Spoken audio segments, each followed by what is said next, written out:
So right from day one, between the inconsistencies in Malaya's and Daniel's stories, and also just from the way they were talking in their interviews, I found myself questioning the timeline. Did the children really go missing on the Friday morning, or did it happen earlier?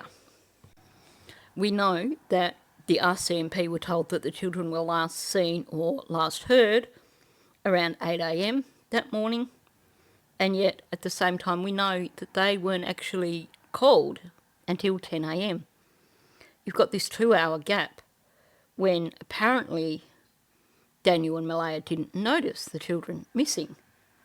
So apparently the pair of them were completely out cold between 8 a.m. and 10 a.m.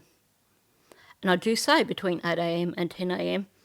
because according to Malaya, as soon as she realised the children were missing, she rang the RCMP immediately, or whatever the term was that she kept using. Based on what Malaya said, you would think that it was only her who initially noticed the children missing, because apparently she was the one that said to Daniel, "Do you hear them?" And we have the RCMP saying, "We were on site pretty quickly because we had another job nearby." They had a kayaker that was missing nearby, so it didn't take them long to actually get there. But apparently before they even got there, Daniel was already out doing his superhero running through the woods and running through waist-deep water or whatever he said. So we have the pair of them discovering the children are missing. Malaya apparently immediately rang the RCMP.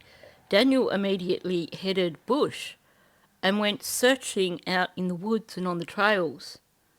So did they even check anywhere on the property? Because according to their accounts, they reported the children missing before they'd even checked anywhere on the property. That is problematic for me. And the other thing that's problematic with that is, of course, the story that on one hand Daniel went out walking, basically searching, and then on another story he's out driving around searching first up.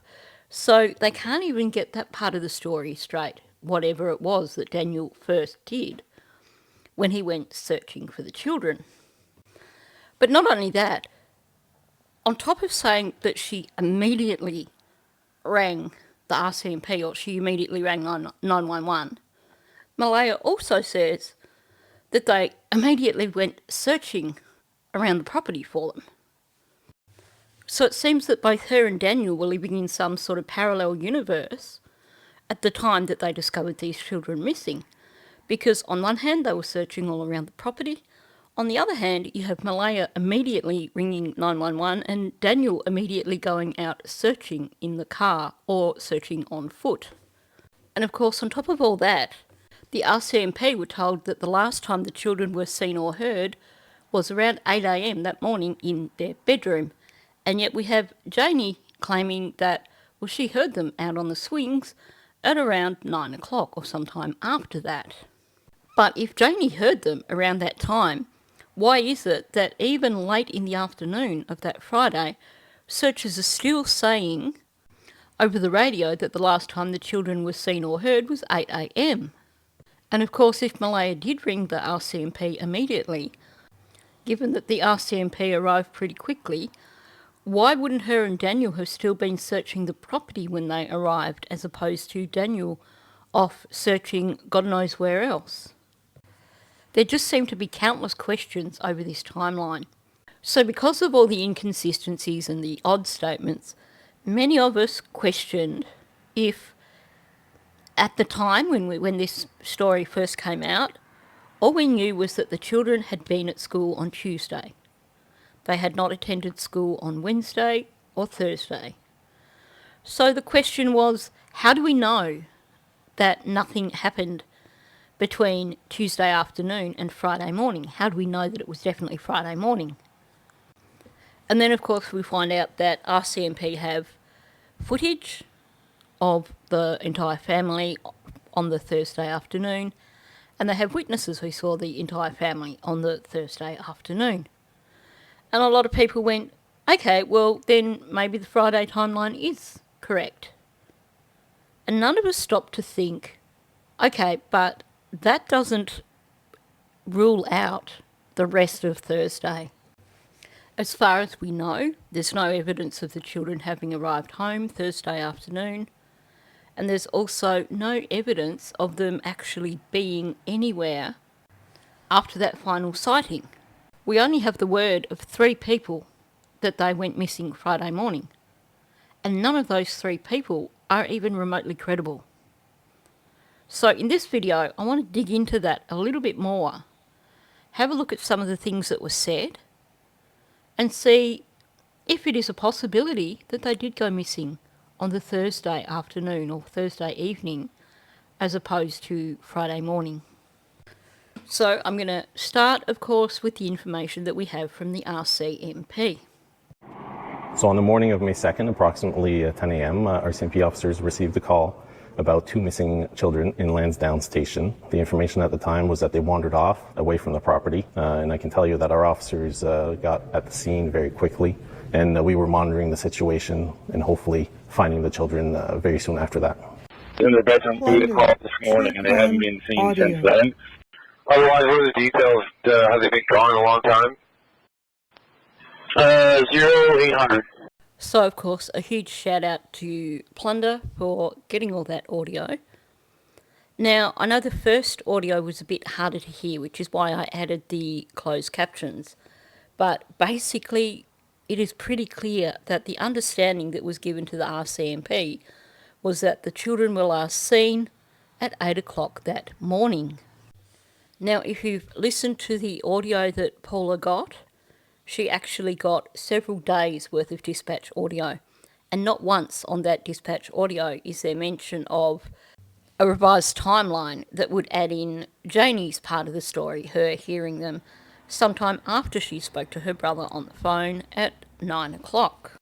I've done a number of videos already where I've discussed Janie and her motivation for coming forward, but it seems pretty clear that the reasoning for her coming forward, doing the interview with CBC and coming forward on Facebook and talking to people was to basically back up Daniel's story. And of course, the fact that nothing we've heard from the RCMP would point towards any of her story being real, and also the fact that it took her weeks and weeks to come forward with this story, says to me that she's possibly the least credible of all 3 of them. And that her story is basically a retelling of Daniel's version of the story with a few of her own embellishments added in to try and add to the credibility of the story. But like I said, her embellishments don't fit in with the information that we have from the RCMP. On May 1st, nobody was here. On May 2nd, when Jack and Lily disappeared. So it seems that both her and Daniel are keen to push the narrative that there was nobody there on the Thursday, on the May the 1st. But note how she says it. She says on May the 1st, and you get this long pause. Nobody was here. Well, why does it matter? Because by the time she came out with this, most people had long since thrown away that ridiculous narrative about there being a party on the property the day before the children went missing.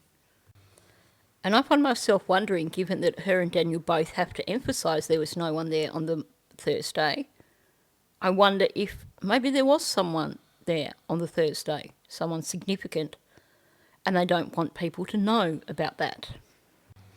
And if that's the case, that could have huge significance with regards to when Lily and Jack went missing. Because if someone was there on the Thursday, it shouldn't matter, unless it has some bearing on what happened with Lily and Jack. She then goes on to talk about May the 2nd. Again, you get the pause after saying the day on May the 2nd, and then she says when Lily and Jack, or Jack and Lily, and you get a pause. She starts to say something and then changes it to disappeared. When Jack and Lily disappeared. I mean, is she about to say another word, or is she stumbling over the word disappeared? Either way, what she is stumbling here about is Jack and Lily disappearing. Her brain has hit the pause button and said, that's not what happened. in my humble opinion. So why stumble over saying that Jack and Lily disappeared on the 2nd? And why is it so important for both her and Daniel to establish that nobody was there on the alleged day before the children went missing? Does this connect up with all the hedging about whether or not Justin was there? Because the story we have is that he was living in her RV. He was having marriage problems or going through a divorce or something like that. But we never get a straight answer over that, and we get a lot of denials over it too. She pauses after May 1st and May 2nd, like she just cannot give this concise timeline. And you get this difficulty with her actually referring to Lily and Jack as having disappeared. And I'm going to sound like a broken record, but for anyone who's not been on my channel before, this is probably worth saying. The brain doesn't like to lie. I don't know how many times I've said this. The brain does not like to lie. That's why when people are not being truthful, that's when you get this stuttering suddenly happening in their speech, or the cadence starts to change, or they pause before a word that is basically not going to be telling the truth, because the brain is not wired that way. So the brain basically tries to take over and take control and stop you from saying that little lie. So to me, her pausing around the dates, and particularly her pausing and stuttering over disappeared, says to me one of two things. Either she knows it wasn't a disappearance, or she knows that that did not occur on the 2nd. I'm going to start from Monday. Monday, the kids went to school. They came home from school, they were playing outside. Tuesday, they went to school, they were playing outside. Wednesday, they had an in-service. Daniel left at 12 o'clock with Malaya, Jack, Lily, and Meadow. They went to their grandmother's to do laundry. They get home at 10:30 that night. Thursday, they were in town. When they came home, I came out of the trailer. Jack was sitting beside the little playhouse, digging worms with Lily. Jack said, "Granny, I found a worm. I found a centipede." I said, "Good boy. You keep looking." I went over and I started raking in front of my RV where I found Malaya standing. I was raking there some gravel out of the bank to smooth it out to put a swimming pool. That's the only thing I did, was rake a little gravel out of the bank to level it out for a swimming pool. The footprint was found right where I was leveling the ground out for the swimming pool. There's a heck of a lot going on here in this statement. First of all, when she talks about Monday and Tuesday, she says they were playing outside, but she doesn't give any specifics. It was just a very quick brush off, they were playing outside. When she gets to Thursday, she says they were in town, and when they came home, I came out of the trailer. Jack was sitting beside the little playhouse, digging worms with Lily. And then she starts saying, "I said," but then she changes it to, "Jack said, Granny, I found a worm. I found a centipede." And she says, "I said, good boy, you keep looking." Okay, so first of all, like I said, Monday and Tuesday is just a really brief, they were playing outside. Thursday, she starts to go into these details about the centipede and the worm, where Jack was digging with Lily. And the thing is, what stands out to me here is that if these children went missing on the Friday morning, then Thursday afternoon should be no more significant than Monday and Tuesday, and yet she has to come up with this long-winded explanation of what they were doing on the Thursday afternoon. We suddenly get this whole worm and centipede story. which to me just does not sound real. And I'll come back to that. But as she starts talking about this Thursday afternoon, you can hear the cadence of her speech start to change. She stumbles over her words and she stutters a bit. She starts by saying Jack was in, and then she changes that to sitting behind or beside and then she struggles to say the playhouse, and she calls it a little playhouse. The way she addresses Lily is a concern for me also, because she seems to add Lily in as an afterthought. He was sitting next to the little playhouse, digging for worms and centipedes with Lily. And then she is absent from the rest of the narrative. So the entire narrative, aside from her name being poked in, sort of in the middle there, focuses around Jack. And Lily is just an afterthought. And she doesn't have any part in the actual action of this narrative. She establishes an action and a location for Jack. She tacks Lily onto that, but then she goes on to establish speech that is only relating to Jack. She says that Jack tells her that he found a worm and he found a centipede. And when she says that, to me it just sounds really contrived. And it's not just about the way she's saying it that makes it sound kind of contrived. But the other issue I have here is that we've been told that these children are behind in school. Now, when we take that into account, we have to realise that Jack is either pre-kinder or kinder, probably pre-kinder. So when you are looking at a child that age and you are assessing where they are at in comparison with the other children, you are assessing language skills and fine and gross motor skills. You're looking at their ability to communicate clearly. You're also looking at how they tackle certain tasks, like how they handle using scissors to cut on paper, how they handle pencils for colouring in, those sort of fine motor skill things, as well as other gross motor skill things like handle things like rolling and catching a large ball or throwing a large ball. So she has Jack here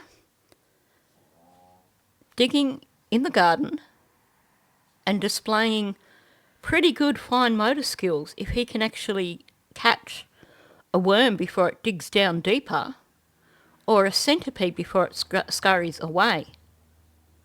Not only that, she has him demonstrating pretty good language skills.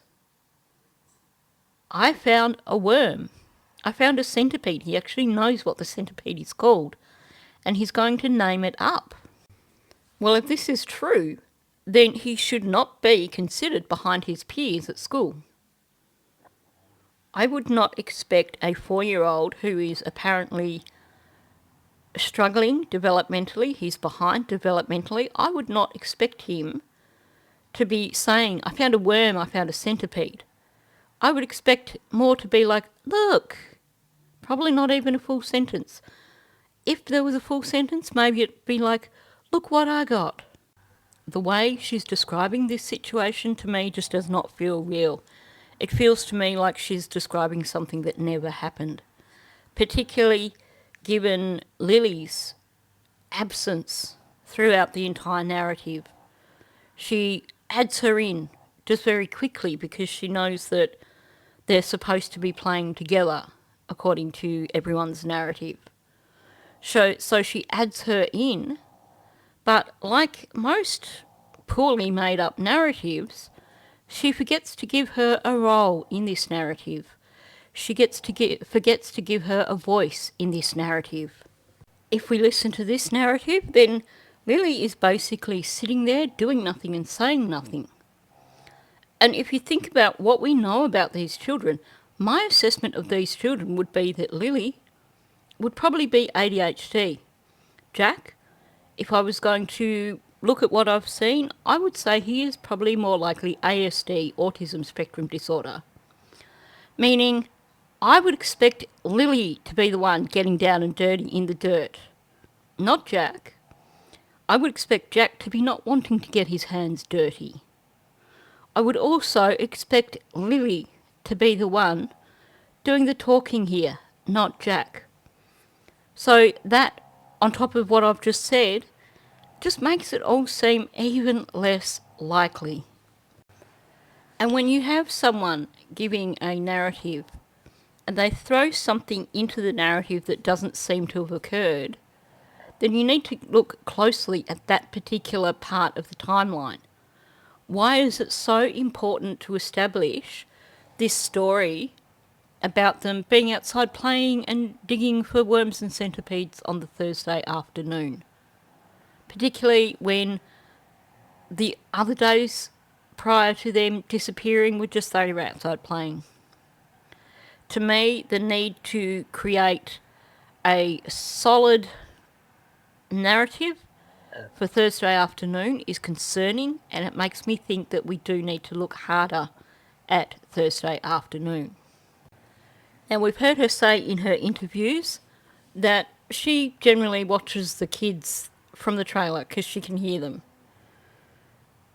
She does claim at other times on her Facebook stuff that she goes outside and she's the one who watches them every single day. She also turns around and says that she doesn't know what goes on in the trailer because she likes to give Daniel and Malaya their space. And yet here she's saying that when they came home on the Thursday, she came out of her RV. So, again, we have stories that don't match up. Why is it so significant for her to say, oh, look, I came out of my RV on the Thursday as soon as they got home, but I try to give Daniel and Malaya their space. I don't go out of my RV when the kids are playing, I just hear them and they're really noisy. Or, on the other hand, yeah, I'm always out there when the kids are playing. This is all just not adding up in a good way. For some reason, it is important for her to insert herself into the narrative on the Thursday afternoon to make sure that the audience understands that, hey, Lily and Jack were fine Thursday afternoon. They were outside. They were digging for worms and centipedes. Now, I don't know if this is an assumption that I've made or if I heard someone mention it, but in my brain I'm thinking that they were seen on camera around 4 o'clock in the afternoon. Maybe that is something that has been mentioned at some point, or maybe it's just something that's popped into my brain for some bizarre reason. But I do question what time they apparently arrived home on the Thursday afternoon. Because here's the thing. Nova Scotia has a temperate climate. I grew up in a temperate climate. I know what it's like. And when you start getting into mid-afternoon, the temperature starts to plummet again around that time of year. Now, the overnight temperatures around the time Lily and Jack went missing were actually pretty fucking cold. You have the Thursday, 2 degrees minimum overnight. And in fact, on the Thursday, the maximum was only 8 degrees. Friday, minimum of 1, maximum of 10. Now, if you also go and check the weather out, you will see there was a bit of wind happening. Now, I'm going to have a bit of a stab in the dark here. Like I said, I grew up in a temperate climate. And when there's a bit of wind, if you live on an island and you have that wind that's coming directly from the ocean, that cuts through you. That's fucking cold. So you can basically drop several degrees from those temperatures if it is icy and cold. So why am I saying this? Well, apparently they got home on the Thursday afternoon. It was pretty chilly. Maximum 8, that would have been reached probably around midday. So even if they arrived home at 2 o'clock, that temperature would have already been on the way down. 4 o'clock, it would have been fecking freezing. So I do question if at that time of day the children would have actually been outside playing anyway. And if they were outside playing, it would probably be more likely something where they were active. Something like sitting down and digging in the mud, if there was mud, doesn't seem like a sort of an activity that you would be doing when it is in the cooler part of the afternoon. But the other question I have here is, according to Janie, this was immediately after they got home. Well, if they've just been out in town doing whatever, being dragged around by their parents, then these kids are going to come home, they're going to want snacks. They're going to be tired. They're probably going to want to be doing something quietly inside the house. I mean, you have a young family here with 3 children, so you know that they wouldn't have bought their children snacks while they were out doing whatever it was they were doing. They would wait till they got home to give the children some sort of afternoon snack. So when you take that into consideration too, it certainly raises questions about if the children were even outside on the Thursday afternoon playing.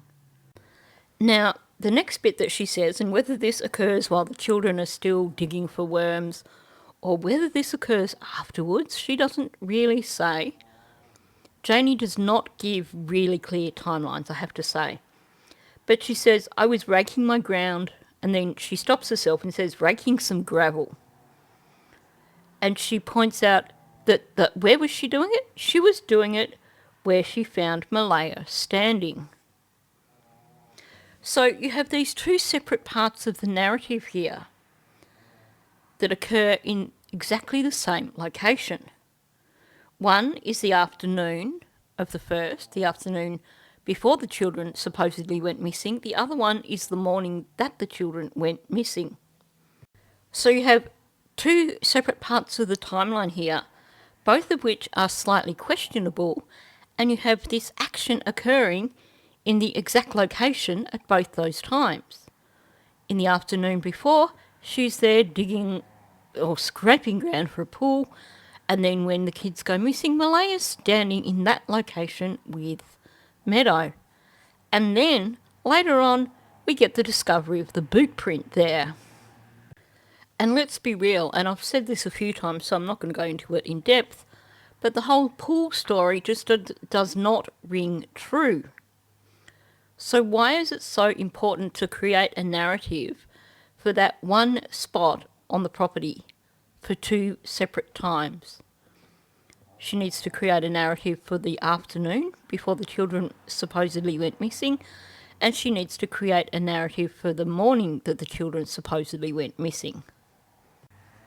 Did something occur in that location on the property? And these 2 narratives created in 2 different times to try and cover that up? Or is it perhaps her subconsciously pointing out that this part of the property is significant? Look, I've got a narrative about this part of the story from Thursday afternoon, and I've got a narrative for Friday morning also for this exact spot on the property. And when she's talking about the raking, her cadence is off again. She's stumbling over her words. I was raking my ground. I was raking there. Some gravel out of the bank. It took her forever to get around to saying that what she was actually doing was raking some gravel out of the bank. Again, it's like her brain was trying to hit the pause button and say, that's not what really happened. Tell the truth, what actually happened here. And then she has to emphasise that that's the only thing she did. Well, why does she need to tell us that? Because according to everything we've been told, the children didn't go missing till the following morning. So who cares what she was doing on the Thursday afternoon? But to her it is significant for some important reason. And when someone says, that's the only thing I did, that is a defensive statement. That is a statement saying, that is all I did. I didn't do anything else. You have to believe me. This is all I did. When I hear a statement like that, I usually think, there's more to the story here. If someone is going to emphasise that that is the only thing they did, that to me says that is definitely not the only thing they did. There was definitely more going on that Thursday afternoon. And like I said, we then get the boot print introduced in that exact same location. We have 3 events in that location. So what is really going on there? There is something significant about that location. And again, we have all these details about Thursday afternoon which should be totally irrelevant. Friday morning, I get up at 6 o'clock, had my cigarettes and my cup of tea, went out at 7 o'clock and fed my chickens, came back in, went on Temu. 9:48, my brother called me.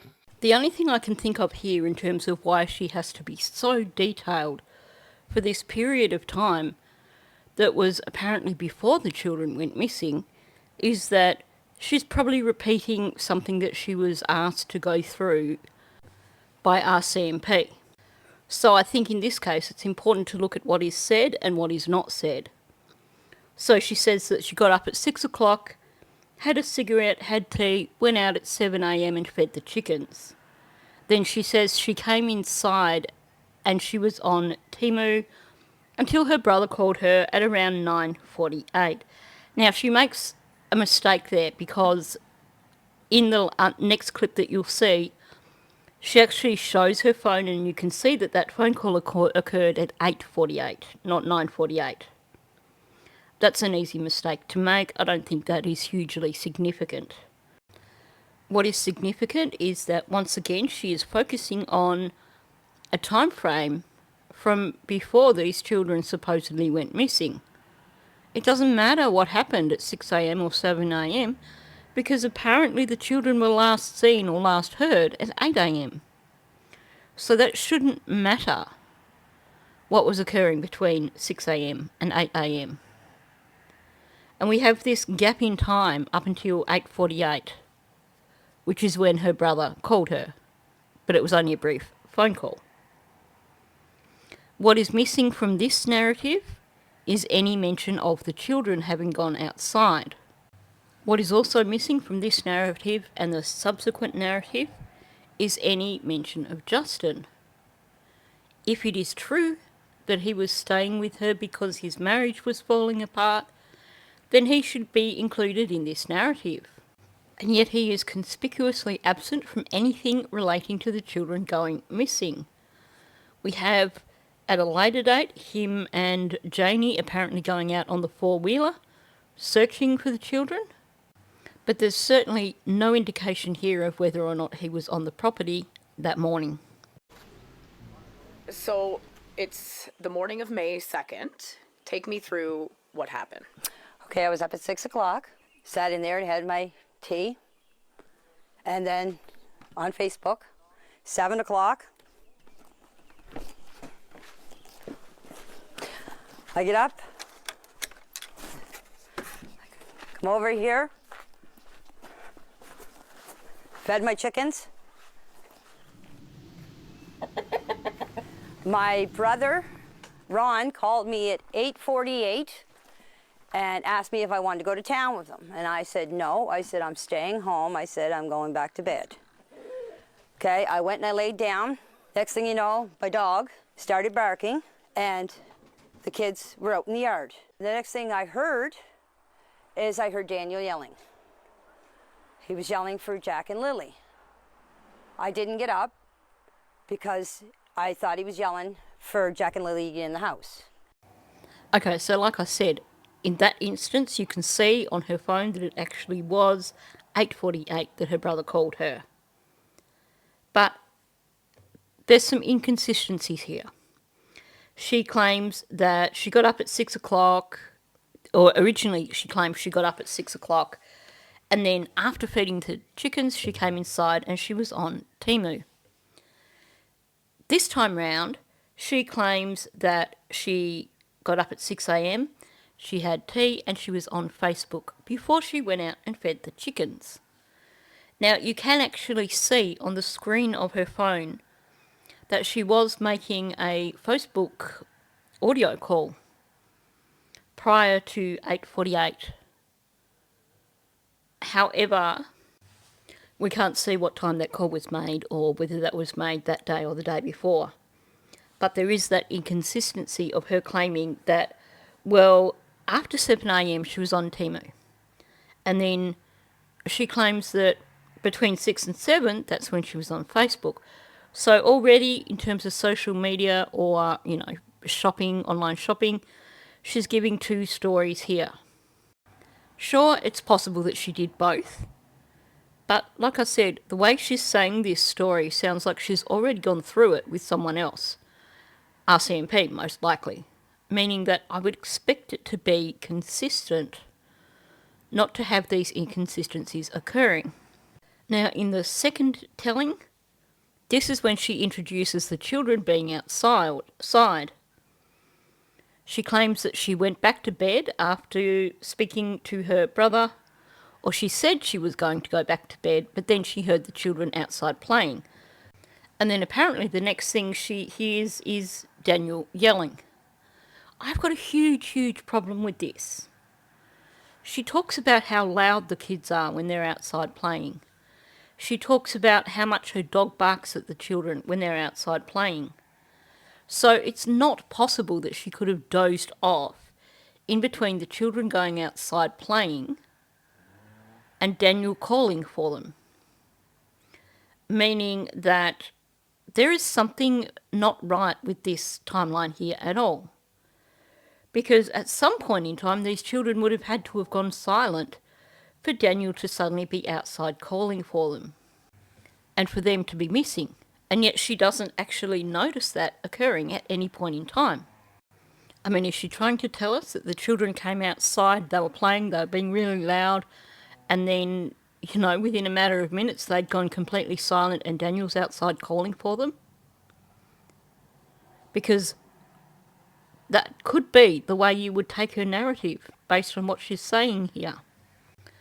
But if Malaya's narrative is correct, and basically she called the RCMP the moment they realised the children were missing, then they didn't realise the children were missing till 10 a.m, meaning that Daniel was outside yelling at 10 a.m. So you've lost a complete hour and 10 minutes there from when she was on the phone talking to her brother. Then the children came out apparently straight after that. And then somehow there's an hour of time missing because she didn't notice the children going quiet. She didn't notice the dog stop barking. I don't know about you, but when my dogs are barking, I can't sleep. So it seems highly unlikely that she's gone back to bed while the children were outside screaming at the top of their lungs, like, as she said they do, and she's fallen asleep while her dog's been barking at these loud children. Again, we have a narrative that just isn't quite adding up. Now, there's more problems with this narrative. First of all, according to what she's saying here, she was up for 3 hours before she decided she needed a nap. She got up at 6 o'clock and then decided at 9 o'clock that she was going back to bed. I know it's possible, but it does seem odd to me. And the other side of that is she's like, well, I go back to bed for a nap and I hear Daniel yelling, but I don't get up because I just think that he's calling them to come back in the house. Now, everything we've seen about this woman tells us that she is a cranky-assed lady. So by the time Daniel is out there yelling for the kids to come inside, she has apparently been trying to have a nap for the last hour. She's been interrupted by the kids coming outside being really loud. She's been interrupted by her dog barking incessantly at the kids, because we know that's what it does when the kids are outside. So then her peace and quiet is interrupted by Daniel coming outside yelling. And she doesn't get up. She doesn't suddenly become really cranky and get up to give someone a piece of her mind because she's trying to have a nap. Based on what we know, does that sound like that is in character with her? Maybe, maybe not. I have a question. What if this, her heading off to bed, her deciding she needs a nap, was actually Thursday afternoon or Thursday evening? If you get up at 6 a.m, then you tend to be one of these people that goes to bed kind of early. Is it possible that she went to bed early on Thursday night and got woken up by Daniel outside calling for the children? I'm just going to throw that out there for people to consider. So this is the patio. This is the patio door that Jack and Lily would have. that Jack and Lily came out of.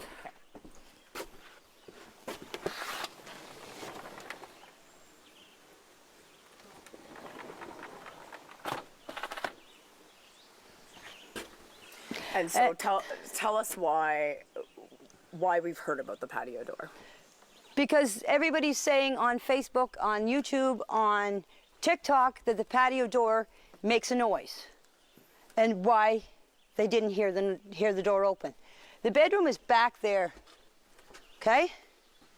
That far window. The there. last window is the bedroom. And so they would have come out this door. They would have come out this that door. morning. Yes. And then they went and played on the swing set. Yes.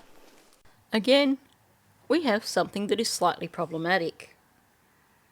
She's talking about the patio door and she says that Jack and Lily, and she pauses before she says, came out of.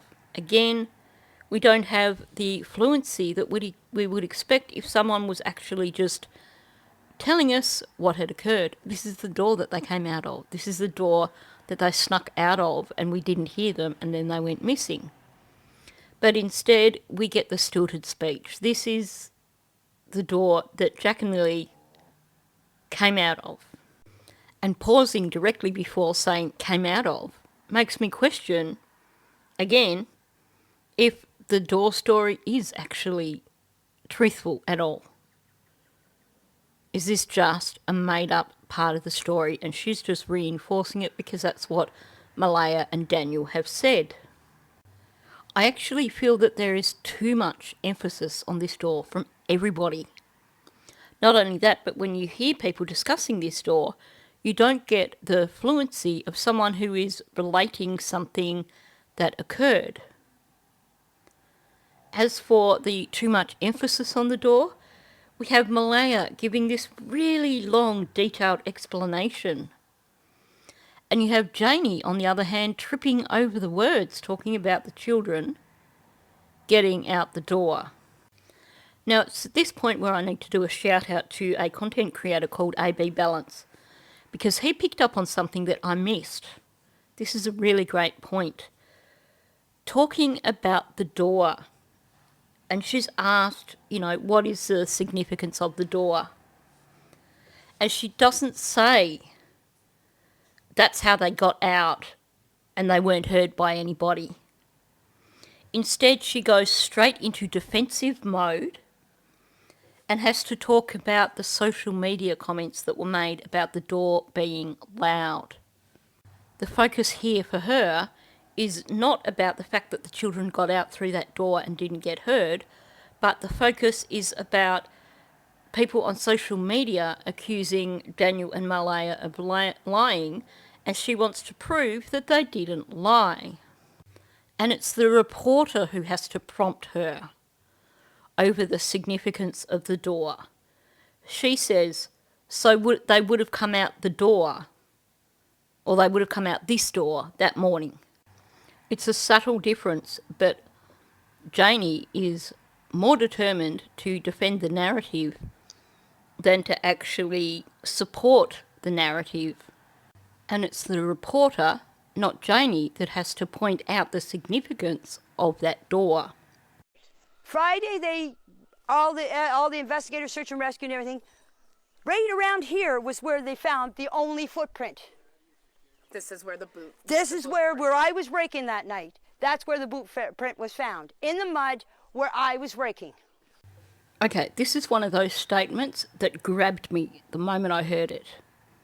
She's talking about the raking again, but she says, where I was raking that night. Because she's saying that night instead of the night before or Thursday night, that suggests to me that there is something significant that occurred on the Thursday night. By saying that night, it's like she's suggesting the night that that thing occurred. When you say that day, that night, you're referring to it because it has specific meaning. Suddenly, just simply with one word, it's elevated from being the night before the children went missing to that night. Simply being outside raking gravel does not elevate it to that significance. And when we have the fact that, like I said, that one location seems to exist in separate places in the narrative, then I think there is some significance to that location. And when she is referring to that location and that night, it really does make me start to question the entire narrative. Particularly when you have her trying to create that story about Jack and Lily digging for worms and centipedes, but that just doesn't hold true either. There's a lot of people trying to paint Thursday night as being just your ordinary Thursday night. Trying a little bit too hard. Last night was one of the worst nights because I didn't have them in their beds. And I don't want to go through that another night without them. I've already mentioned how much that reminds me of Chris Watts when I hear her say that. But here she is talking about them not being in their beds. And she said it was one of the worst nights. It wasn't the worst night, it was just one of the worst nights. Now, she did this interview the day after the children were reported missing. But, yeah, my question is, how can it be one of the worst nights if there's only been one night since they went missing? What else could possibly be as bad as having a night when your children are not in their beds because you don't know where they are? I would expect to hear her saying last night was the worst night because they weren't in their beds. One of the worst nights, like I said, what else could be on par? Well, maybe they were missing 2 nights already. Maybe something happened on the Thursday night and they weren't in their beds Thursday night either. She also says, and I don't want to go through that another night without them. Now, yeah, you could say that after one night of them being away, you might say that. But generally, when someone is saying, I don't want to go through another night like that, quite often you hear that as a result of an ongoing situation. This week has been hell because they've not been in their beds all week and I just cannot go through that again. I don't want to go through another night like that. You know, saying I don't want to go through another night without them. To me, that could imply an ongoing situation.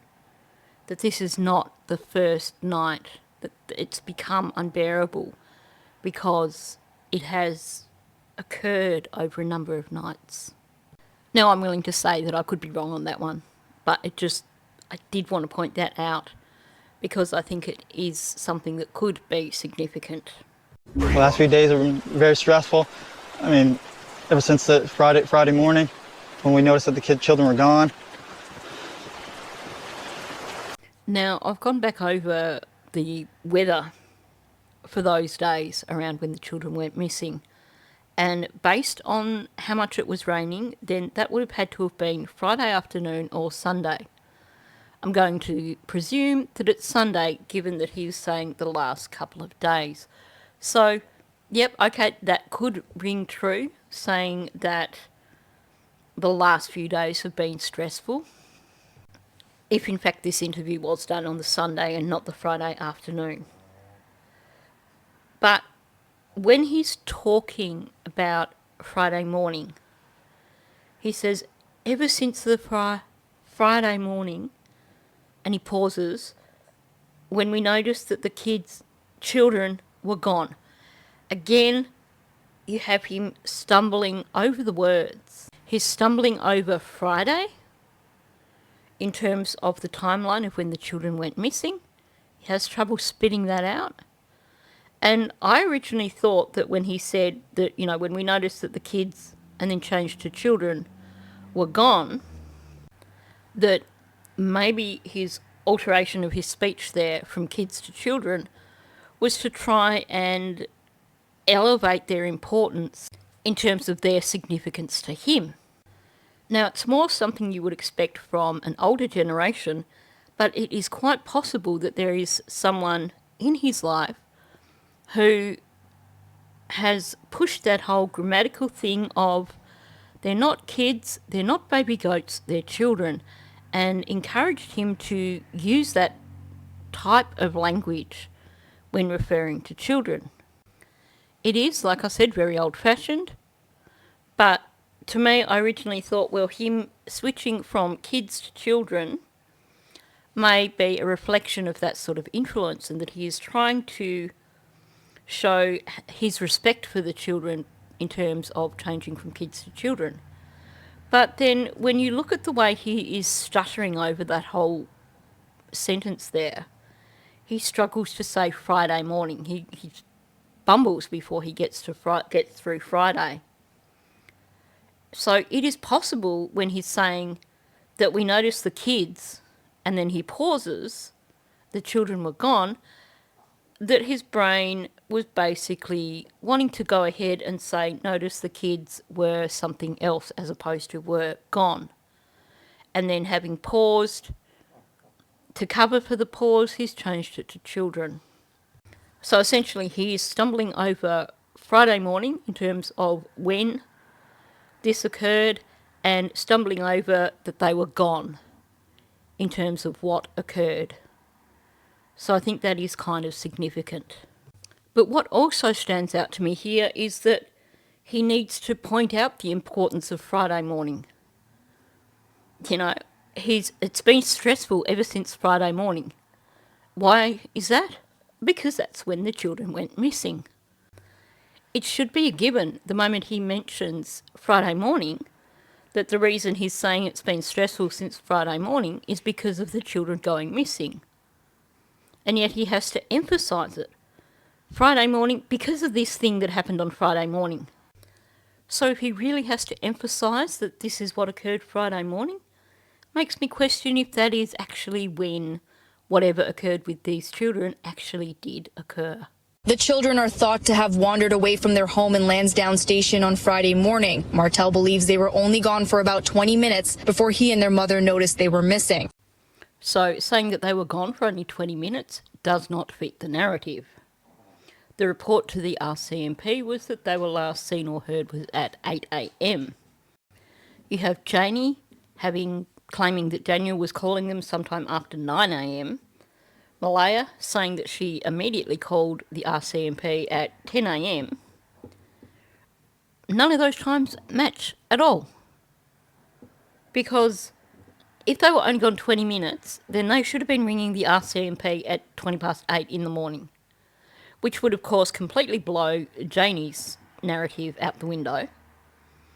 If they had been gone for 20 minutes when Janie heard him calling, then that puts them at least 8:40 when they were last seen, not 8, possibly earlier.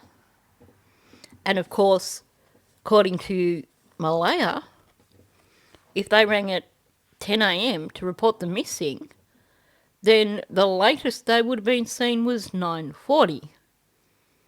The times just do not add up, and that is the biggest red flag for me in terms of the Friday morning narrative.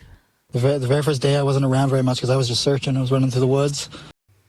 Again, we have an overemphasis on the time when the children went missing, the very first day. It really bothers me that you have Daniel, Malaya and Janie all needing to really, really emphasise that the children went missing on that Friday morning. Not only is there the overemphasis with things like saying the very first day, but they also over-explain and over-describe everything. It's like they need to remind the listeners that that's when the children went missing, that they went missing Friday morning. Let's just give you another bit of a reminder that it was Friday morning that they went missing. And of course the irony here is that while they are really, really pushing this narrative of the children going missing Friday morning, not one of them can actually get the timeline straight in terms of what time Friday morning the children went missing. Every day when I wake up, it just feels like I'm reliving a nightmare of May 2nd. And again, the overemphasis of when the children went missing. Every day when I wake up, it feels like I'm reliving the nightmare. Pause of May 2nd. Has to remind people that that's when the children went missing. It sounds really, really unnatural to me for him to be being so specific with the actual date as opposed to reliving the nightmare of the children going missing or of the day when we discovered they were missing. He had to emphasise it by adding in the actual date, May the 2nd. But like everybody else, you get the pause before he says specifically when they went missing, the May the 2nd. He pauses before that. It's like his brain is saying, yeah, that's not when they went missing. That's not when it happened. So on one hand, he's trying to emphasise for the audience that the children went missing on May the 2nd. But on the flip side of that, his brain is basically stopping him before he can say May the 2nd in terms of when all this occurred. It seems like the one area where these guys can be consistent is in their reluctance to name up that Friday morning as being the time when the children went missing. There's a lot of rumors online about a drug party. I know the person that said there's rumors, and it was just to take the heat off themselves. Was there any kind of party? No. Was there any kind of gathering that someone might have thought was a party? No. There were no people at the house? No. Not the night before. From the get-go, I found it really odd that she's questioning him. There were no people at the house, and he says no, and he has to qualify it with not the night before. Now, my first reaction to this is, well, that's very, very specific. There weren't people at the house the night before, but there were people at the house at another time. But if we go that extra step and say, what if the children didn't go missing on the Friday morning and they went missing on the Thursday afternoon, evening? Then the not the night before is pushing it back to Wednesday. Or, alternately, by saying not the night before, he could be still referring to the Friday morning, wanting to say it was not the night before that anyone was there. Maybe someone was there and he wants to protect them. He doesn't finish the sentence, not the night before what? You know, the assumption that we all make is that he's saying not the night before that Friday when they went missing. But in his head, he could be referring to the night before whatever happened. And maybe someone wasn't there the night before whatever happened with the children occurred. Maybe someone was there when whatever happened with the children occurred. And they're being careful to make sure that people know that person wasn't there. Again, going back to the question of why is there so much vagueness with regards to whether or not Justin actually was living on the property at the time. We get so many vague, ambiguous comments. We get so many comments that are over-explaining something or over-emphasising something. And these comments all seem to be around the timeline of when these children went missing or something occurred to these children. Is there something that you think the public doesn't know that you can share, that you want the public to know? But the kids were seen the day before. I know a lot of people didn't know that. I still see a lot of stuff online that the kids could have been missing for days. They were out of school for days, and they were seen in the Glasgow area on camera the day before this appearance in the afternoon.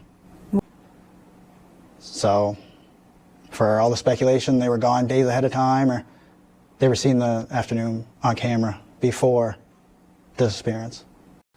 So there's a few things at play here also.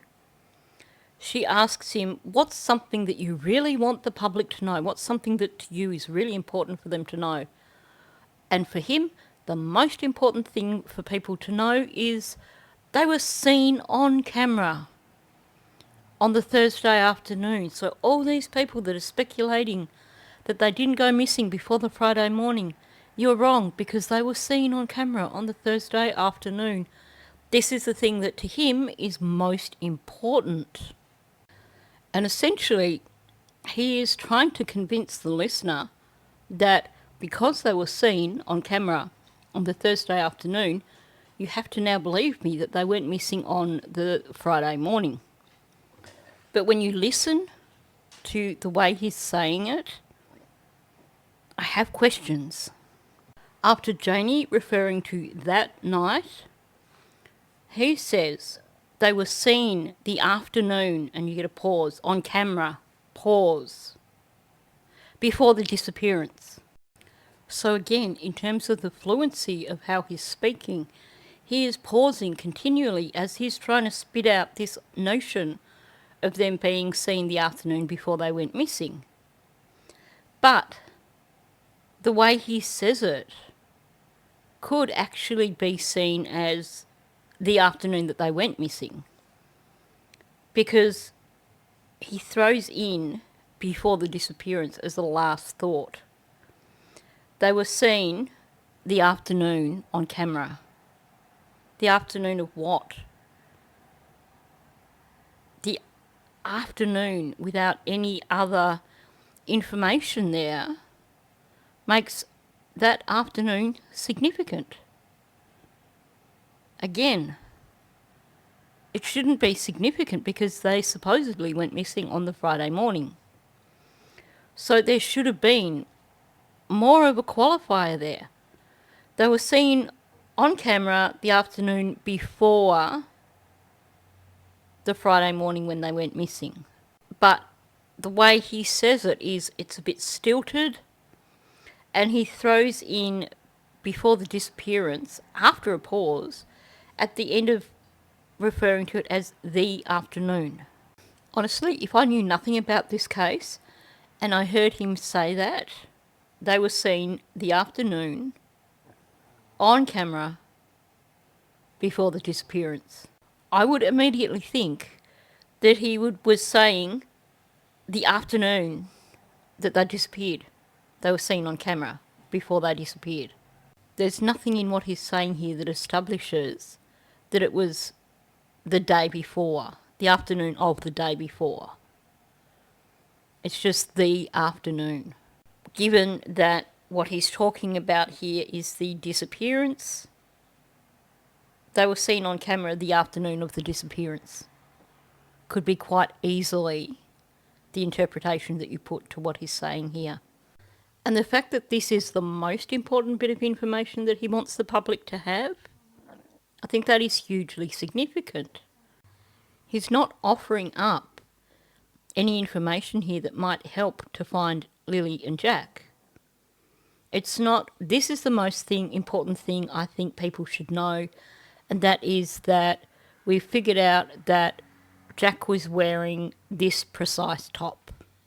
You know, something that might help identify the children, given that him and Malaya supposedly believe the children were abducted, or something that might help to give some idea of where the children could be.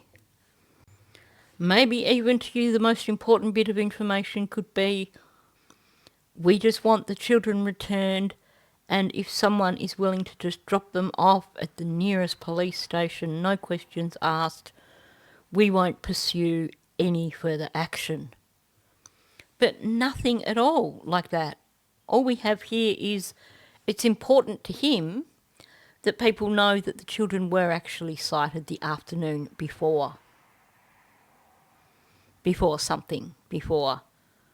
went missing, whether it was they went missing later that afternoon or the next morning. That's what's most important for him to convey to the public. That's a huge red flag to me.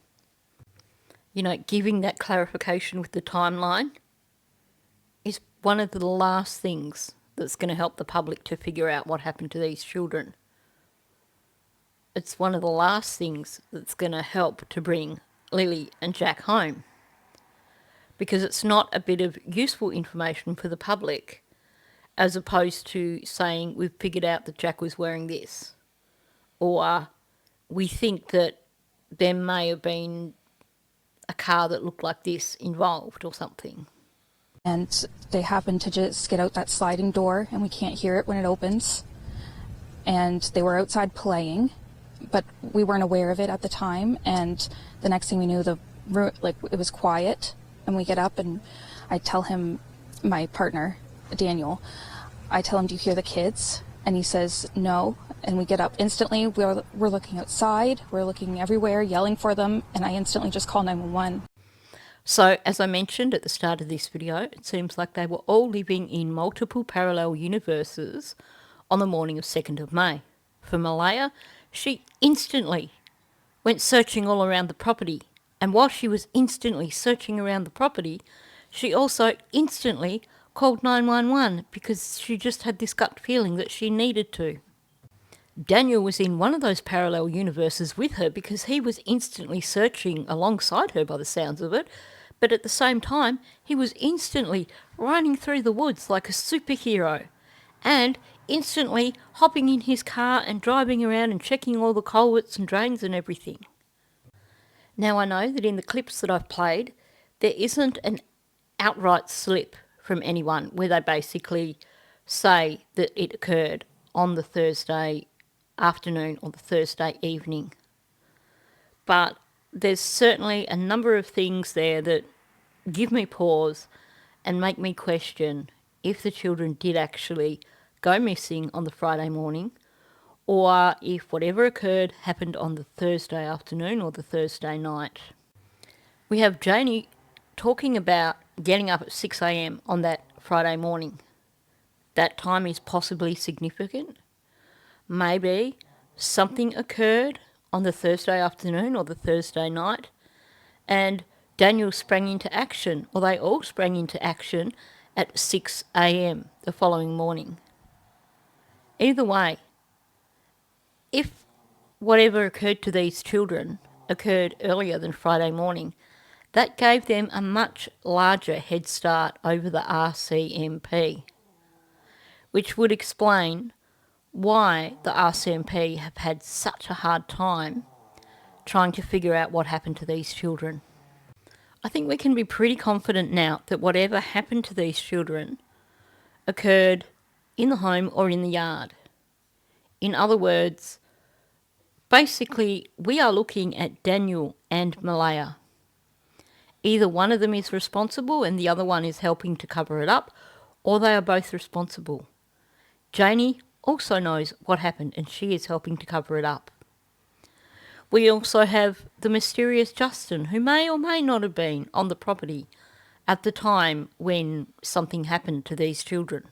We can be pretty certain now that those children did not wander off into the woods. It appears that we can also be pretty certain that the children were not abducted, meaning that something happened to those children on the property. And certainly to me, the delays with any sort of prosecution occurring does make me think that whatever happened with these children, the people responsible gave themselves a decent head start before calling RCMP. I know this has been a slightly lengthy video yet again, but I thought it was just worth looking at all these different angles. The issues with the narrative, the issues with the contradictions, all the things that I've discussed in this video that point to the possibility that these children may have been gone earlier than the Friday morning. I'm interested to hear your thoughts on this. Do you think they may have been gone earlier than the Friday morning, or do you believe this story that they must have gone missing Friday morning?